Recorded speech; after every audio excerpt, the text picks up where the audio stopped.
And I'm excited about having you, Elisa. Elisa, are you excited? Yes. That's good. That's good. All right. Excellent. So, what are we going to talk about? Do you know what's happening on Friday? No. Well, let me tell you. It's going to be trick or treating, right? That's the day before Halloween. I think Halloween is on Saturday this Yes. year, right? Halloween is on Saturday? This is yours. Okay. So Halloween is on Saturday, right?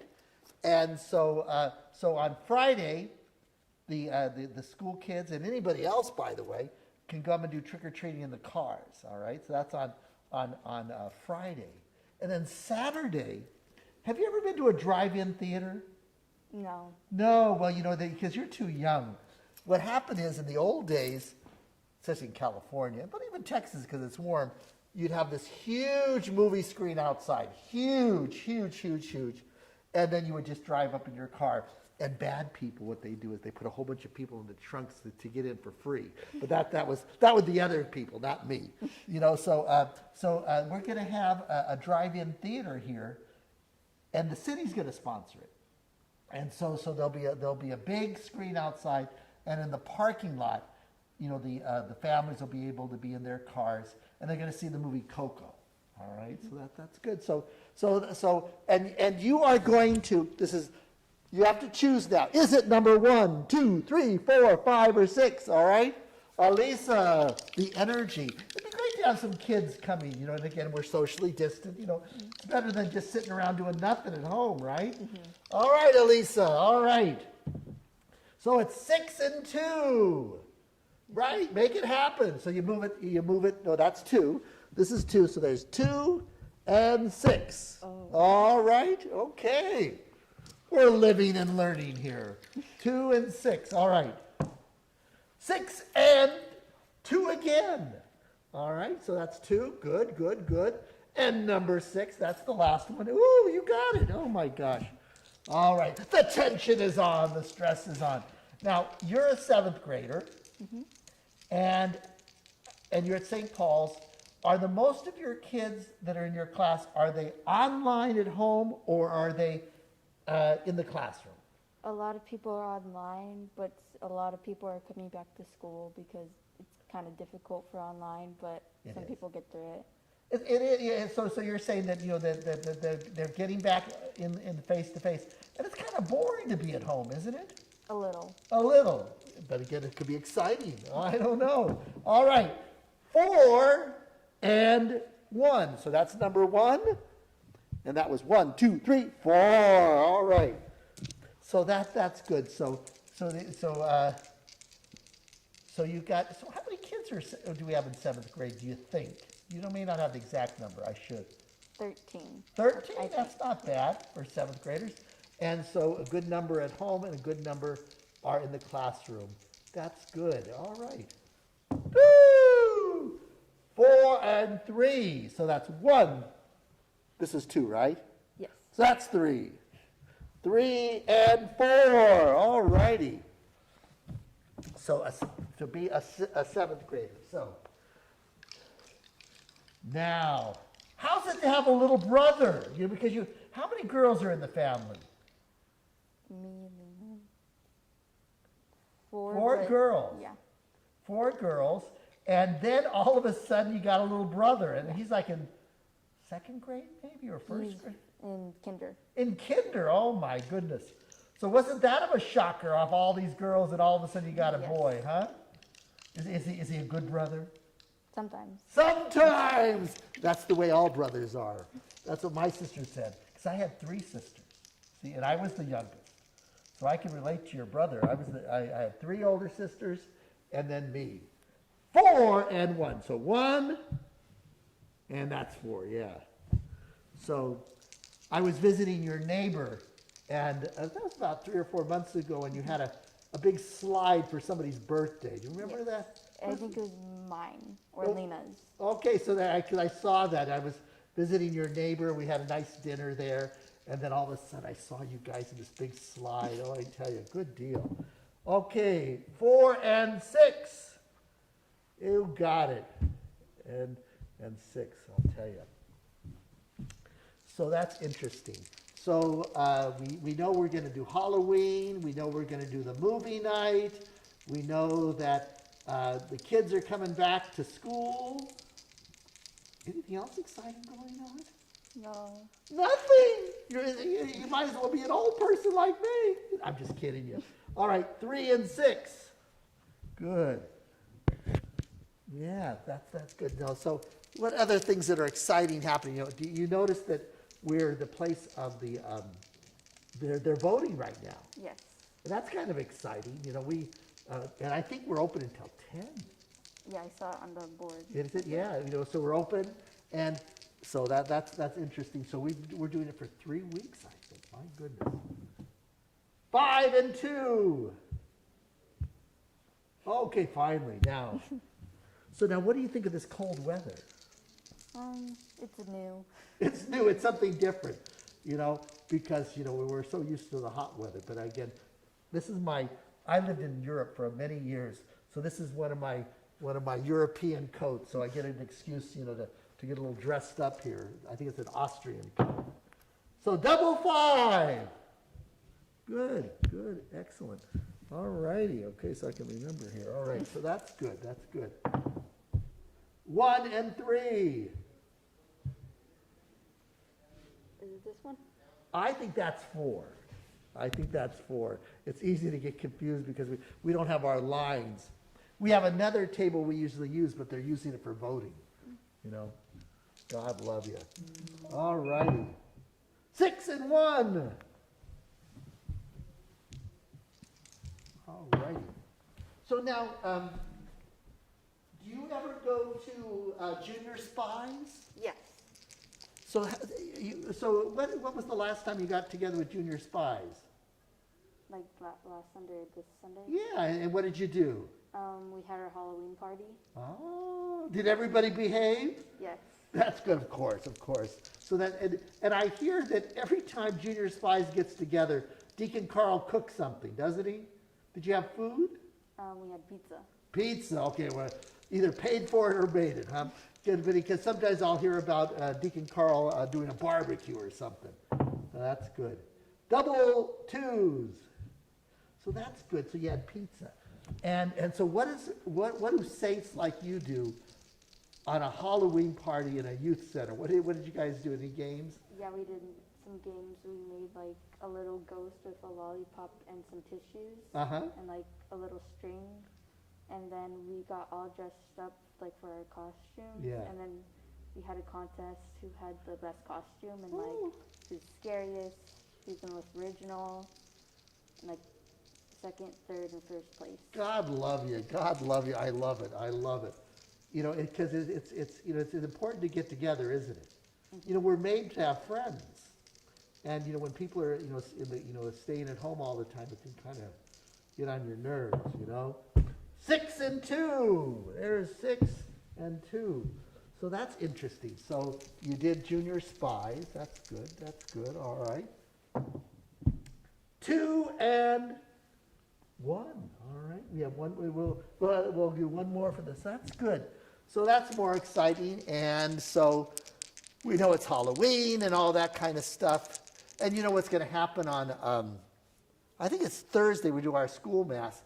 I think the littlest kids are going to come in costumes on Thursday, the littlest kids. 2 is victorious, right? No. There, we'll put them victoriously there. Okay, God love you. All righty. All right, let's see here. We've got a few more minutes, and I got to interview you more and learn more about life and all of that. My goodness. God love you. Excellent. Oh, you're in charge. Let's see if we have another little man here somewhere. Oh, there we are. So the little guy will be number 1. So let's choose. I wonder who's out there today. Marcos, I think he's got a Knights of Columbus meeting. So he's doing both, and he gets the camera going and also doing the Knights of Columbus meeting. So, oh yeah, are there any little messages there? It says from Kathleen Muldoon. Hello, Father, Lisa, and Marcus. Today I'm guessing number 4. Number 4. But guess what, Kathleen? You're fabulous, but you lost. And Raymond Estrada, number 2. Number 2. And did 2 win? I think it was 2. Raymond, who called you a loser? I tell you, the winner, the winner.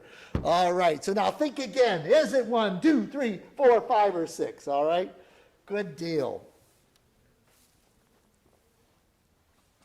If I would have known you were going to be here, I would have gotten you a soft drink, but or something, or a juice, or whatever is legal at your house. Do you drink soft drinks, or are they illegal in your house? No, I drink soft drinks like without caffeine. Without caffeine, yeah, you're like me. But tonight, I've got one with caffeine, but I try to avoid caffeine. Okay, good. All right. Now, who are you going to guess on? We don't bet because it's not gambling. Okay. I'm going to go for, I like number 6. What are you going to go for? I'm going to go for this one. Okay, number 4. 6 and 4. All right. So Raymond says 5, and Miss Kathleen says 4. Say Raymond 5, Kathleen 4. All right. So we're all in good shape. Thank you for joining us tonight. It's better than going to the bars, isn't it? Here you are, the dinosaur race. Good. All righty. 1 and 4. So that's 1. Well, one of the things that we want to start doing is to have movie night here, once a week. What would be a good, mature junior spy movie that would be fun to watch? Do you have any ideas? I don't know. We did Star Wars once. Remember when it was in October? I think you guys were in charge of it. It was we did October, right? The fourth be with you, right? That was I remember that. That was fun for me. So, but you have to think about it. Maybe what you should do is, when you go to junior spies or go to your classmates, at school, say what would be a good movie that we could go see? Because look at how big our theater is. We could all be socially distant, all very safe and all that, So, there is a nice movie out. Fatima's out. That's supposed to be, kind of a nice movie. Yes. Maybe you saw it as a family? Yes, we did. Yeah, was it good? Yes. And with our big screen, so we got to show Fatima. That would be good. So that we may go back. What we used to do is have a dinner from 6 o'clock to about 7:30. That would be, and then a free movie. It was kind of fun, And so we'll have to think about that. We need some junior spy advice. 2 and 3. Good deal. So a movie is a nice, fun thing. And I think, going out, having something to eat is fun, 6 and 1. But do you, because it's 4 girls, right? Yes. 4 girls. You're counting Rissa too, but Oh. yeah, right? Right. Rissa's in another house, so that's why she keeps hesitating. Oh, I see. Oh, I got you. But There's 4 at home and then 5 with my stepdaughter, so. I see. So 4 girls and 1 boy, and then there's mom and dad, and then your other sister. That's a lot of. Do you ever go out to dinner? Yes. Not right now, but we used to. But does mom and dad have to rob a bank to pay for all those people eating dinner? I don't Just think kidding. so. Don't get. I know they don't. But that's because is it so? So you would go out to dinner before able to do that. Do you have a favorite restaurant you like going to before the coronavirus? Not really. I had a lot, and then now I can't taste the food anymore. Well, we can order it, but it's kind of It's just not as fun. But do you remember where you would sit to have dinner? Where would you, when you used to go to sit down and have a meal? Where'd you like to go? South Garden, is that what it's called? South Garden, huh? Oh my goodness, sounds very chic. I've never been there. Oh, it's right on Fredericksburg Road, right next near the McDonald's, just a little further down. Oh. The Chinese restaurant. Oh, Chinese. On Fredericksburg, we go to Misayenses a lot. Oh, yeah. And we do that a lot. That's a nice, fun place. I do like Chipotle, too. Double Tues. And, I'm kind of cheap, so I get the kids' tacos at Chipotle. So I get get 2 tacos, 3 sides, a tangerine, and all the Diet Coke I want. that's what I. So 5 and 2. That's great. Yeah, you got it. I think that's it. Yeah. But when you think about it, when you have a big family, it's a big sacrifice, to send you all to Catholic school and keep you all dressed up and very chic, by the way, and have the cool mask and all that. I got to give your parents credit. Double ones. God love you. So, because I like, because see, I have to get out of the house. So the one place I can go is Chipotle. I like going near the quarry. That's where I like to go for, it's far enough but close enough, So 6 and 4. Good. So I like that. I like Chipotle. And I used to do a lot of Taco Bell. I don't know, but now I'm doing a lot of cooking. And I'm becoming an expert on cauliflower. Oh, cauliflower rice, cauliflower. Yeah. You have to get a taste for it. Well, the thing is, what I do is I'll take my cauliflower and I'll put it in olive oil. Then I put sometimes I'll put sausage, turkey sausage. Then sometimes I mix it with mushrooms, and then sometimes I mix it with tofu. I kind of make it into a ground round. Do you see? It becomes like a ground round, and then when I want to make a tostada, it becomes Mexican. If I want to, it becomes like ground round, and then I put tomato sauce and then it becomes my ground round and my tomato sauce. It's not bad. And then what I do sometimes is that, these zucchinis? I bought a little thing at H-E-B that you turn, and it makes the spirals. Oh, yes. Because these, when you buy it spiraled, it's very expensive.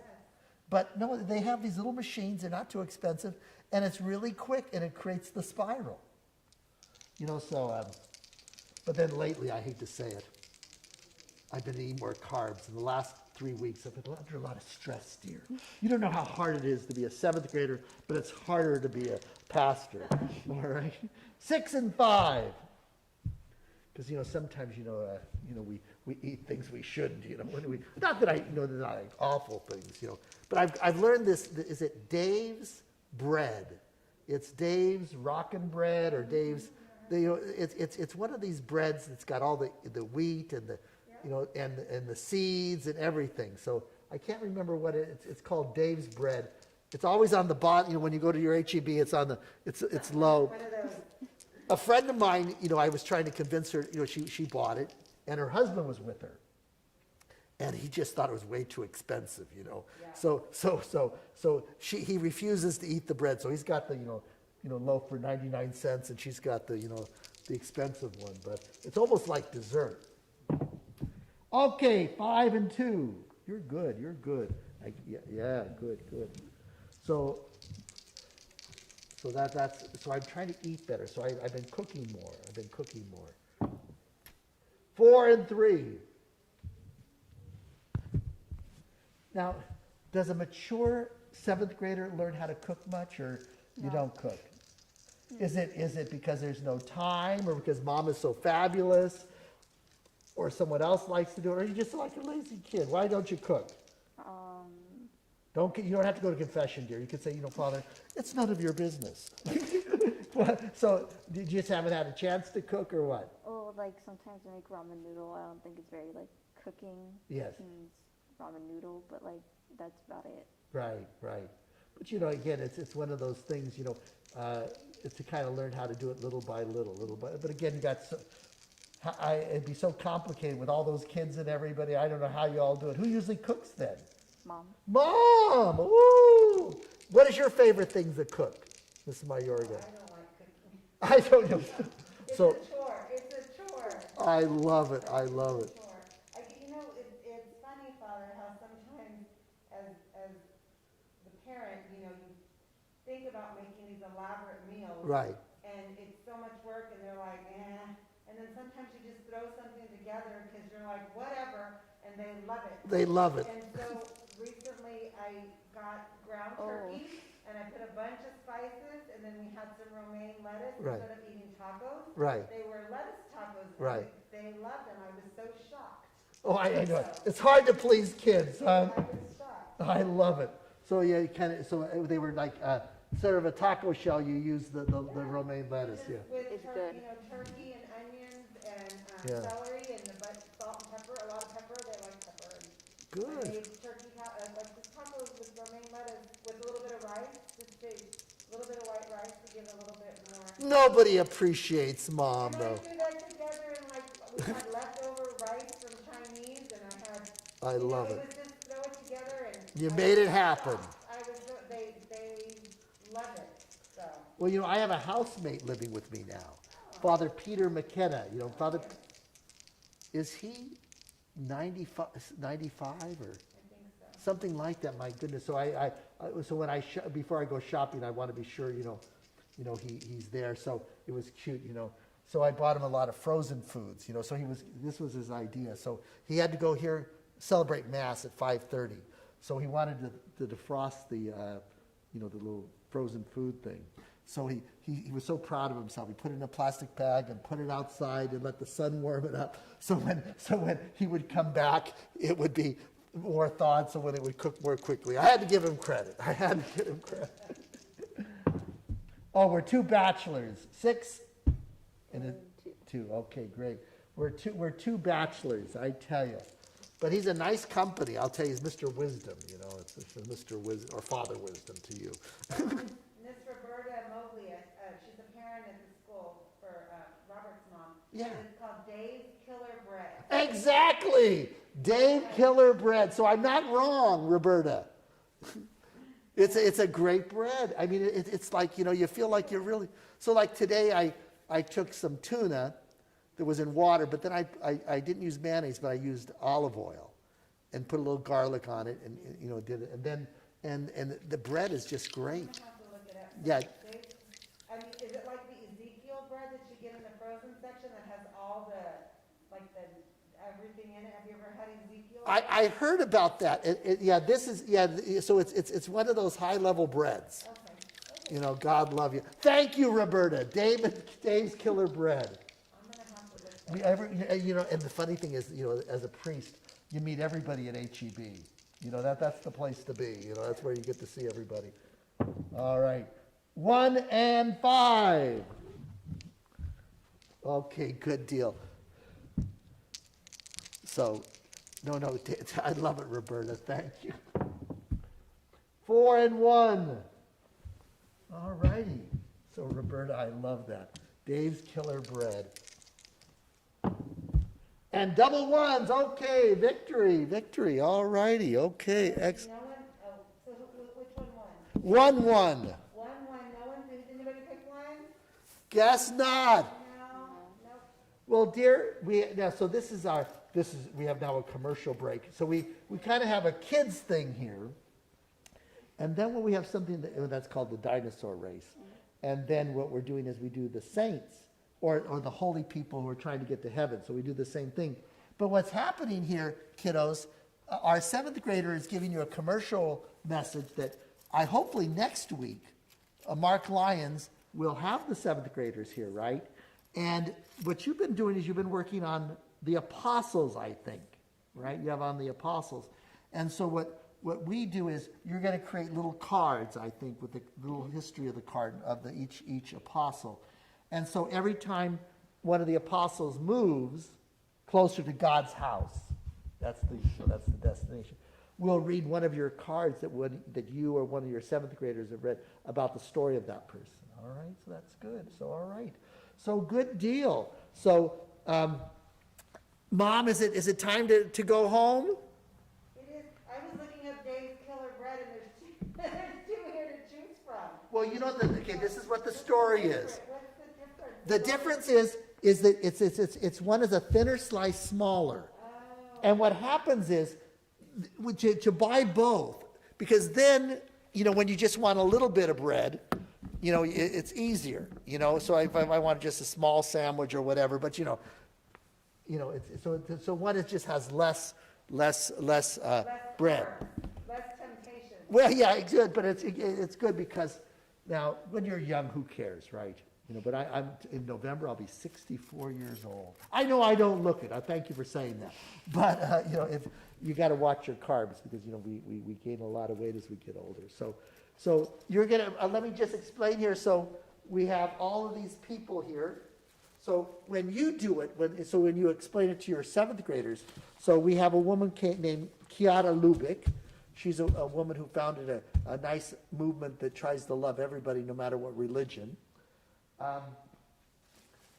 This is one of our persons is Father Thomas. He was on the Titanic. You saw the movie, right? So he was on the Titanic. He's never made it to the Father's house, so we don't know if he died on the Titanic or what. But so we'd like to find out about him.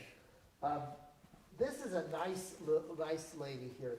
She was a slave in the Sudan, and she was brought to Italy by her master, and she ended up becoming a Catholic and then became a nun. It's kind of an interesting lady.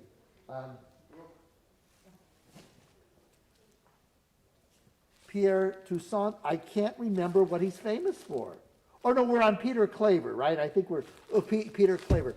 So he is someone who was a Catholic priest who worked with the slaves. That was his ministry. We're doing Peter Claver.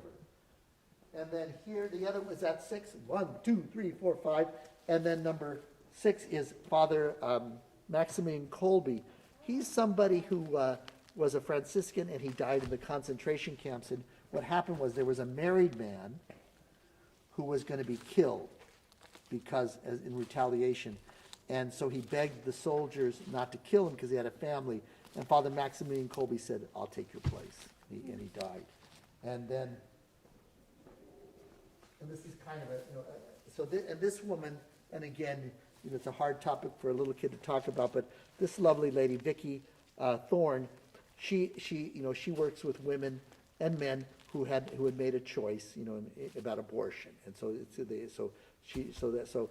what we do is that our friend Kathleen Muldoon, she's there. She's a brilliant writer. I tell you. What she does is like what you're going to do is you're going to, so see, she's got like 8 cards. So every time one of them moves, we learn their story, all right, each time. And then eventually, if whoever wins makes it to the Father house, and then we get another character. Kathleen is working on 2 more figures, 2 more characters. Kathleen's a brilliant writer. She even wrote little children's books. And then what she does, she writes in our Catholic newspaper. We have a little section called the San Antonio People of Faith Historical Museum. And that's what you see here, all these pieces and all the pieces back there. And so she writes a little article on some history or whatever. So she would, as a librarian, as our librarian, Kathleen would be great to help kids do creative writing. I'm just guessing, she. We need a lot of writing practice. We got a new curriculum for reading. Right. In the primary grades, and it has a lot of writing in it Oh. now. So hopefully, writing is something that a lot of kids struggle with everywhere because they don't practice it as much. So Oh. the reading program we got has a lot of writing, which is good. Well, see, Kathleen, she's homebound right now because of the COVID and all that. Beautiful personality, and again, she was helping with children's stories and all that, and you never know, because all of it can be done Zoom wise. Oh, Kathleen, I've got you another volunteer job. God love you. I hope you don't get mad, Kathleen. But that's good. All right. So good. So am I going to be alone for the next half an hour? I don't know. We can probably stay for a little bit. My oldest at home is putting the little ones to bed for me. Oh, I love it. Okay, all right. So now we just do 1 dice, and I will move the figures. All right. You're in charge of the numbers. All right. And if it falls off the table, I've done it before too, all right? So if you could roll the dice and I'll be down here, okay? So you'll be at that microphone and I'll be over here. Okay, so if you could roll the dice and I'll move it. So is it 1, 2, 3, 4, 5, or 6? What number is that? 4. 4. 1, 2, 3, 4. Okay. So. Do you want me to read the cards, Father? Oh, good. Come on. Oh, that's good. Because you know what? I lost my glasses. I'm getting new glasses. And then I went to the doctor's appointment and now I'm getting a little cataract and all that. I tell you, don't get old. Don't get old. That's Father, or Saint Peter Claver, or Claver. Is it Claver? Or maybe not. Maybe it's, oh, God love us. Do we have another set of cards? Do we have? Marcos, help us, help us. We have other people here. Let me see who you have, Father. Okay, Vicky Thorne. Okay, she's over there, right? You're right. Okay. Okay. Vicky Thorne. Jimmy Keenan. Uh-oh. There you go. Okay. All right. All right. We have to change. We have to change our people. Jimmy Keenan. Teresa Avila. She's not there because I know you didn't mention her. We're having a technical difficulty here. No. St. Teresa Avila. Technical difficulties. This is what happens on live TV. Oh, wait a minute. There's another bag. Maybe we've got it now. This is Humiliation TV. Welcome. Watch Father Charles make tons of mistakes. Okay. So now we can go back. So we have Father. Oh, here we are. We got the right cards now. All righty. So Peter Claver and Bakina we have. All right. And this is Maximilian Colby. Kiara Lubick. Maximilian Colby. And this is Father Thomas. Oh, there's two. No. Oh, yeah, so we got it. Welcome to Humiliation Ministry. I think we got 1, 2, 3, 4, 5, 6. Okay, I'll take this one back. Is that right? 1, 2, 3, 4, 5, 6. Okay. Again, technical difficulties. All righty. Humanity. That's good. So I'll let you read them, and I will, in my blindness. God love you. Now we're totally organized. 1, 2, 3, 4, 5, 6. Okay. Oh, she's got them in numbers, so let's start with one. No, what happened? They're all Oh, ones. number cards. Okay, Yes. the cards. Okay. All right. So, welcome again to Humiliation Ministry. We have just now got our act together. Let us now roll the dice. Okay. And I'll that's good. So that's great. And then you can be able to, you'll be right there so they can hear you. Okay, great. So you're over there and your daughter's there. Okay. Just so you're near the, go ahead for it now.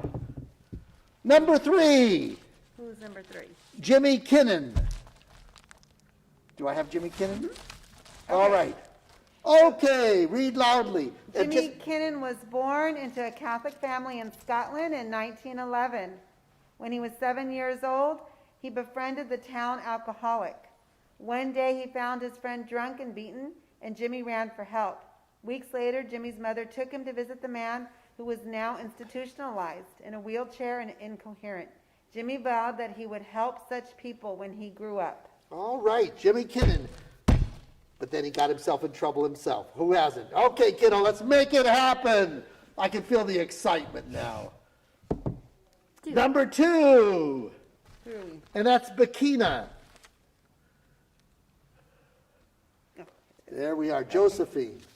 Josephine, Saint Josephine.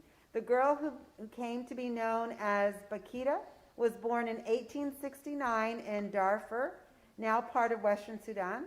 Although she remembered little of her very early childhood, she was told her family was prosperous and her uncle a powerful village chief.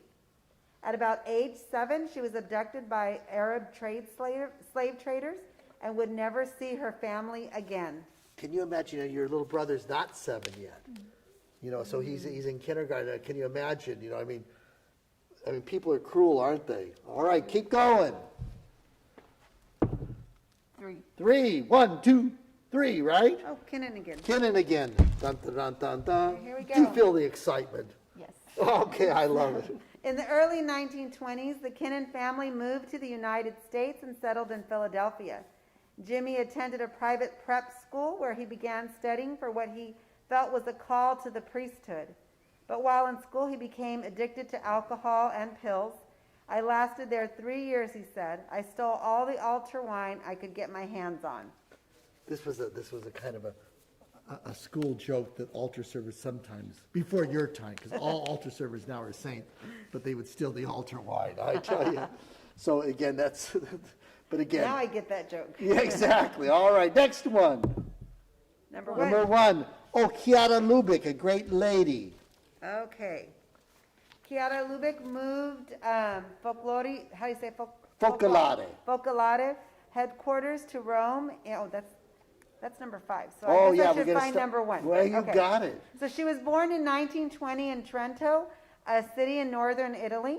In her youth, her character was equally influenced by her mother's pious Catholic faith and her father's strong socialist and anti-fascist views. While still in her teens, she joined the Franciscan Third Order. Good deal. Trent, Italy, northern Italy, nice place to be from. That's where we have the Shroud of Turin, and also it's just a great city. Go ahead. All right. You got it, dear. One again. Oh, one again. Okay, Kiara Lubick. Okay. As a young adult, she taught primary school in Trento.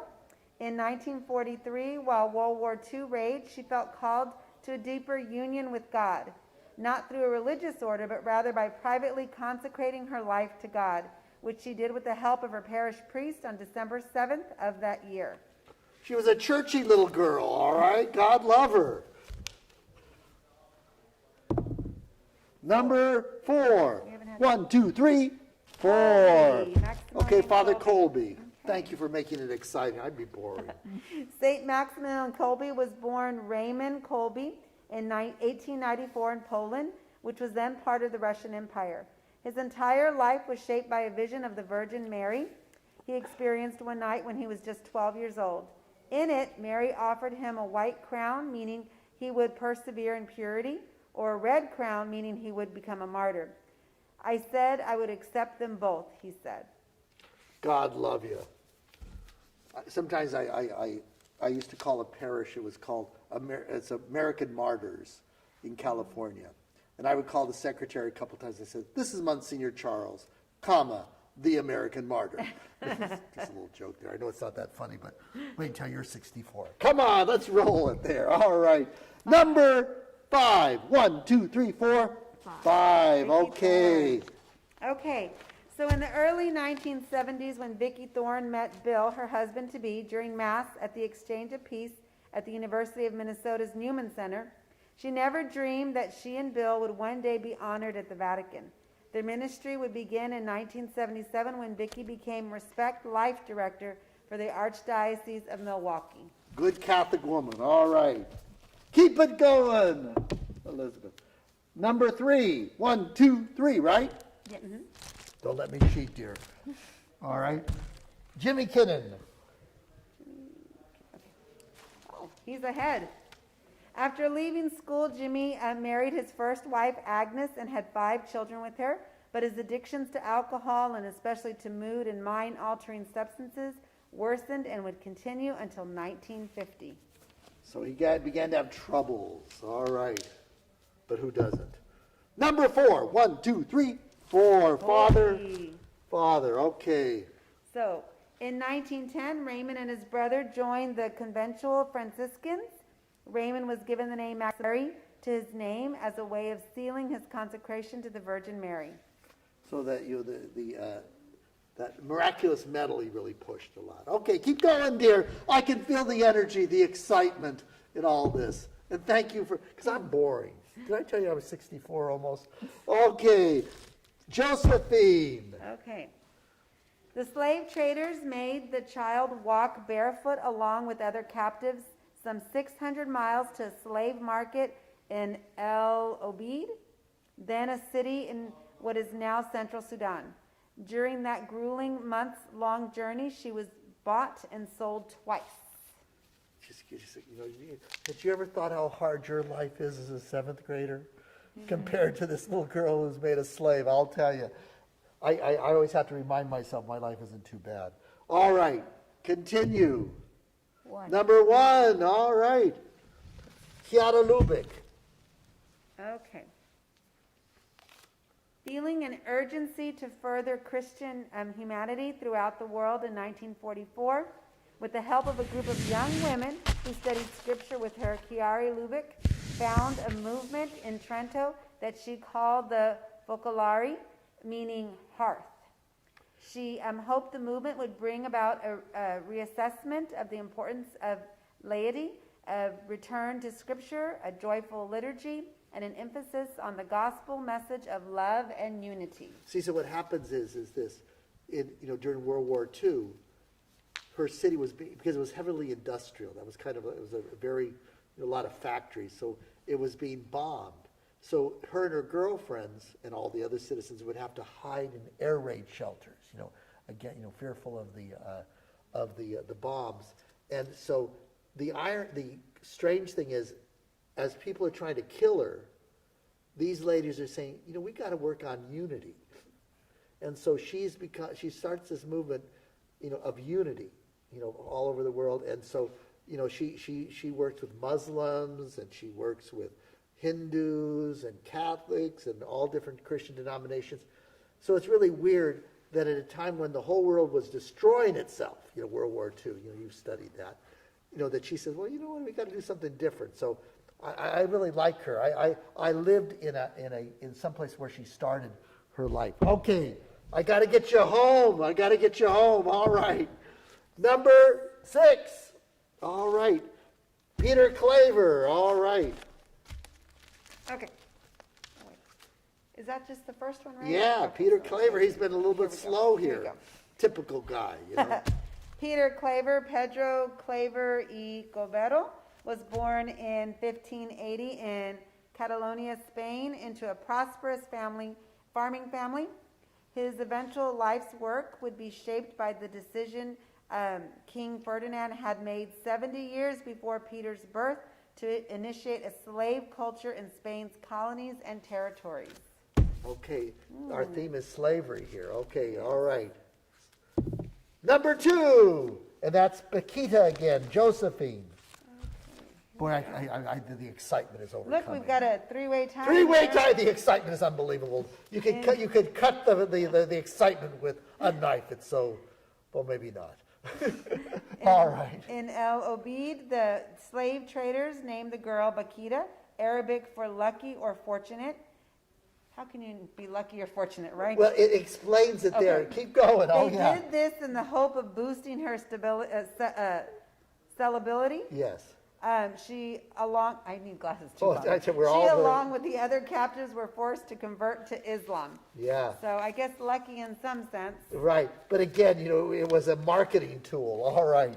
This tension is on the number 2. And the Josephine is now again. Oh, again. Again, Okay, the excitement, I'll tell you. Oh, I tell you. Her first owner was a wealthy Arab who used young Paquita as a maid to his own daughters. She recalled being well treated there until one day she broke a vase. Paquita was beaten so severely that she was unable to walk for a month, after which time she was sold. God love you. Okay, keep the dice rolling. Number 4. 1, 2, 3, 4. Colby. This is Father Colby. Okay. You got to think of a more exciting game. So remember, I want you to talk to the kids and say, Father needs help. He's got to perk up that Tuesday night. He's kind of boring. Well, they'll tell you to play some video game that everyone's playing right now. Oh, well, whatever's exciting. Father Colby was sent to study at a seminary in Rome, where he would earn a doctorate in theology. In 1915, he and 6 fellow seminary students formed the Militia Immaculate with the goal of promoting total consecration to Mary. Today, the society, called the Knights of the Immaculata in English, is a worldwide organization dedicated to spreading devotion to our Blessed Mother. God love you. The stress is going. All right, let's go to the dice. I'm excited. Number 3. 1, 2, 3. All right, Jimmy. Okay. Jimmy attended the first Alcoholics Anonymous meeting, or his first in 1950. And while the program helped him stay sober, it didn't help with his drug addiction. After attending the meetings for a year and curbing his addictions, he felt able to go on without the alcohol, but without the drugs, he found himself in a deep depression. While he met some others at AA who were Drug addicted, the program discouraged attendees from discussing addictions other than alcohol. All righty. The tension is on. The stress is on. Who's going to make it to the Father's house? Number 5. 1, 2, 3, 4. Oh, finally. Is this, I think Thorne. so, right? Okay, All so right. Vicki Thorne. Vicki right? Thorne, yes. In response to the U.S. Bishop's call for the development of post-abortion healing, Vicki conceived a program for the Archdiocese that she presented to the Archbishop Weekland, who enthusiastically approved her plan and offered financial support.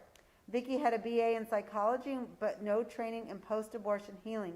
She educated herself and earned credentials in trauma and bereavement counseling. All right, the tension is on, the stress is on. Who's going to make it to the Father's house? Number 6. All right, let's. Who is that? Father Peter Claver. Throughout his academic career, Peter was known to be an intelligent and pious student. After completing Like his you, studies dear. at the University of Barcelona, he entered the Society of Jesus, the Jesuit order, as a novice.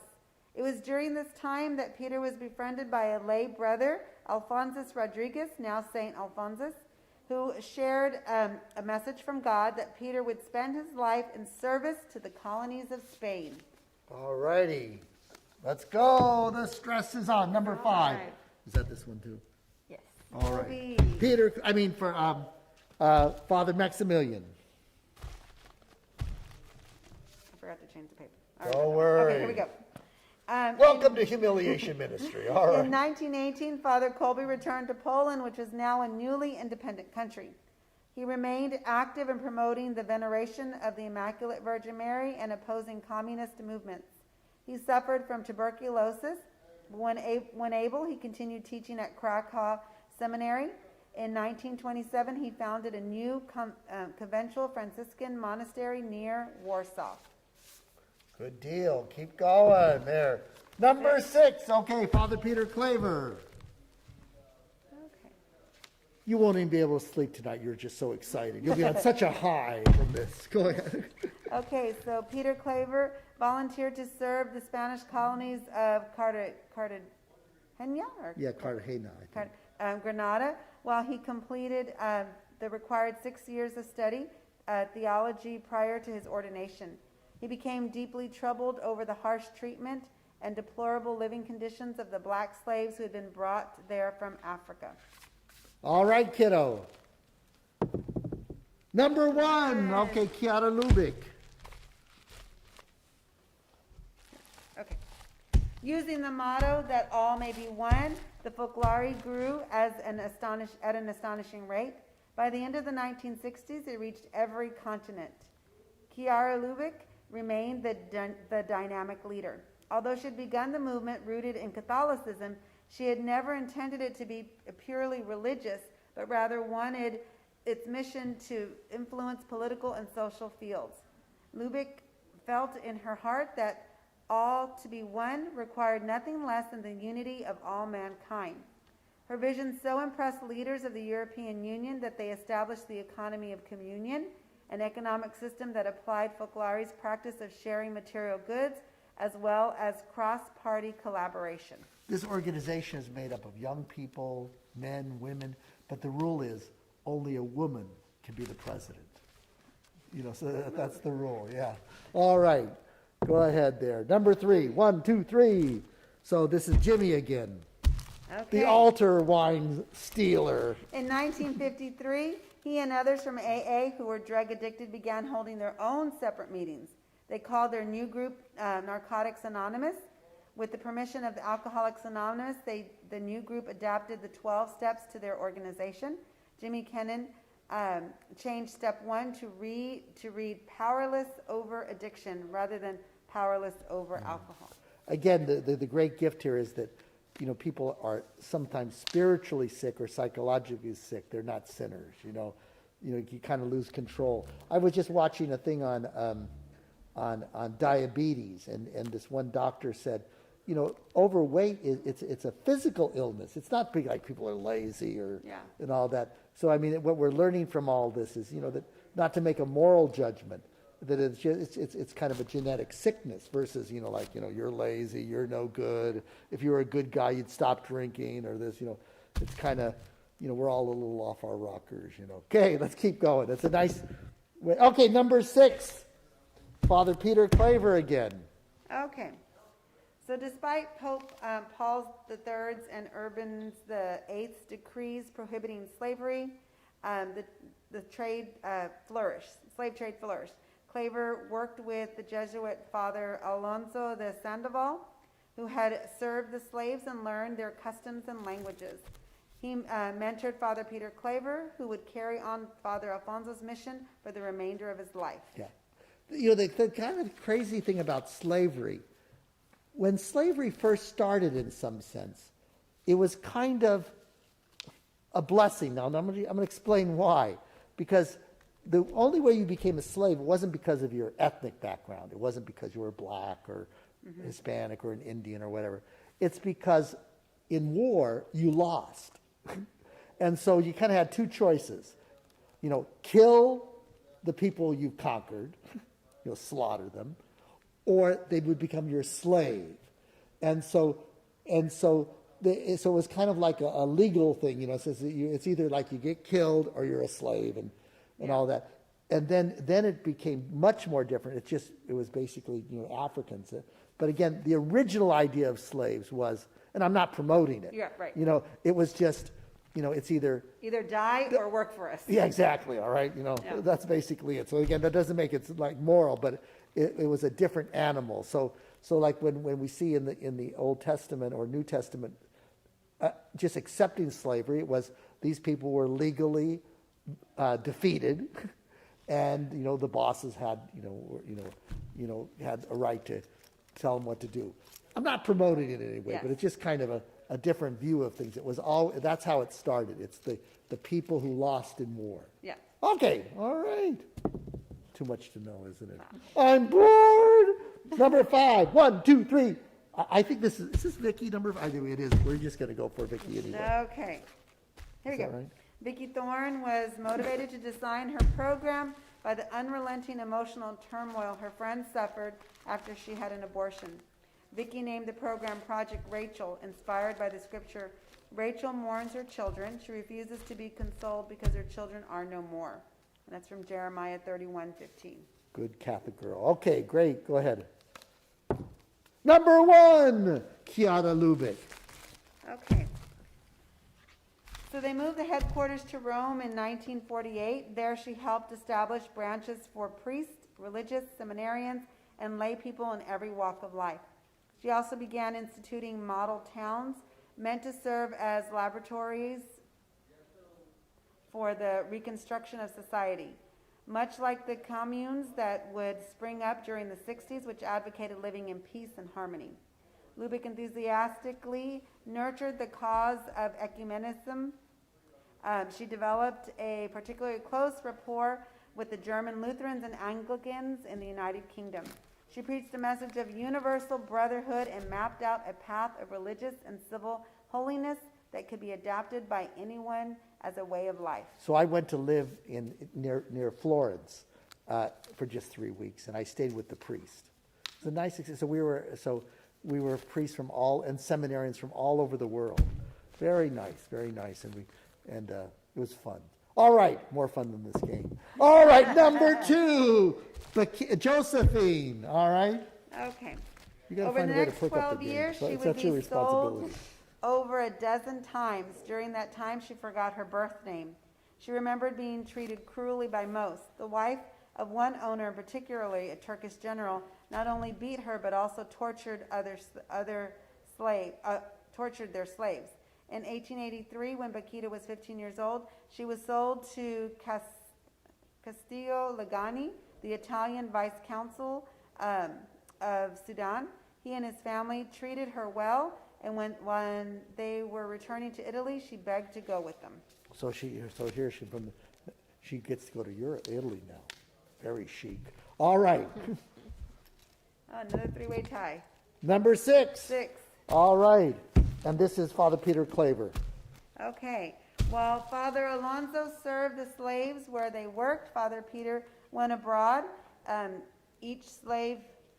each slave ship when it arrived in Cartagena. The conditions on the ships were so horrific, for the slaves that many died during the voyage from Africa. Father Peter did his best to comfort and treat those who had survived. So you got to play a real sick game in your head to believe that these people are inferior. It's the same thing, with our Jewish brothers and sisters, with this, there used to be a synagogue, during World War II, to say that Anne Frank was an evil person, that she had to go hide. People do crazy things, in their heads. Okay, kiddo, we got to get home. We got to get home. All right, number 3. 1, 2, 3. Okay, it's Jimmy again. Jimmy. Hide the wine in the sacristy. Okay. So he wrote all the early literature for Narcotics Anonymous. It is still used today. Narcotics Anonymous became a safe haven for addicts to meet and to help each other get off the substances to which they were addicted. Jimmy Kinnan helped expand Narcotics Anonymous through his writings and many personal appearances and speeches. All righty, let's keep going. The excitement is overwhelming, isn't it? Number 3, it's Jimmy Kinnan again. All right, the excitement is overwhelming. He died of lung cancer in California in 1985. He had been clean and sober for 35 years at the time of his death. Was that card number 8? No, that was card number 7. All right, we have one more card, so let's get him over. Number 2, Josephine.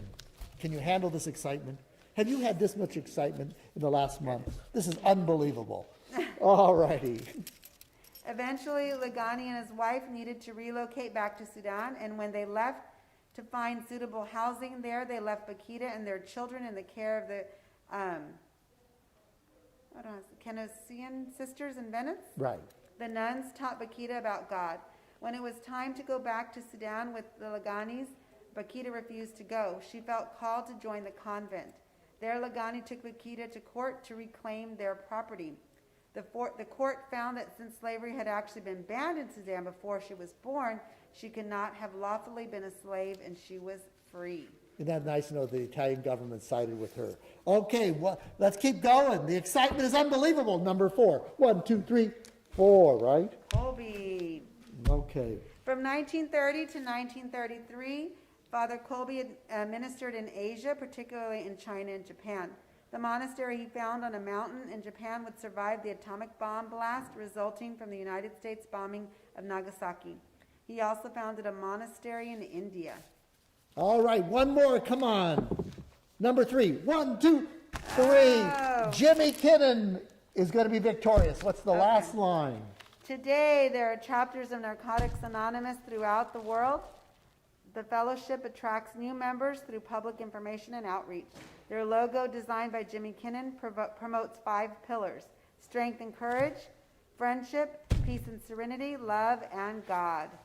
When I was in L.A., a guy from Narcotics Anonymous wanted to talk to me, and he gave me the book, Narcotics Anonymous. Mm-hmm. And that's where I came across for the first time the word enthusiasm.